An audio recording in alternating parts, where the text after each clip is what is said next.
அங்கே போய் எல்லாம் சாப்பிட்டு படுத்துட்டு இருந்தாங்க. படுத்துட்டுக்குள்ள மறுபடியும் ஒரு மணி நேரம் கழிச்சு பார்த்தா ரோட்டு ஓரமாக மெயினெல்லாம் கீழே உட்கார வச்சாங்க.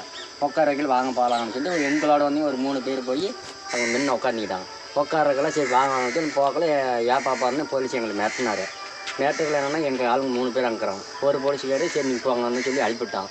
அங்கே போய் நாங்கள் 10 பேர் ஒரே இடத்துல உட்காந்துக்கிட்டோம். 14 பேர் ஒரே இடத்துல உட்காந்துக்கிட்டோம். உட்காரக்கெல்லாம் மறுபடியும் அந்த அம்மா உட்காந்து திருப்பி சாப்பிட்டுச்சு. சாப்பிடக்கெல்லாம் படப்படன்னு திறந்து விட்டாங்க. திறந்து விடக்கல டக்குனெல்லாம் போய் ஓடக்கெல்லாம் போட்டு 2-3 பேர் மெரிச்சுக்கிட்டாங்க.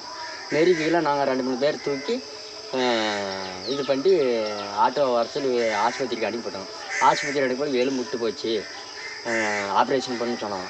ஆப்ரேஷனை சேலம் பண்ணிக்கிறேங்க அப்படின்னு சொன்னால் திருப்பி ஆம்புலன்ஸை கூப்பிட்டு அனுப்பிவிட்டாங்க. திருப்பி என்னென்னா இருக்கிறவங்களை கூட்டிட்டு நீ கோயிலுக்கு போ அப்படின்னு என்னை அனுப்பிவிட்டாங்க.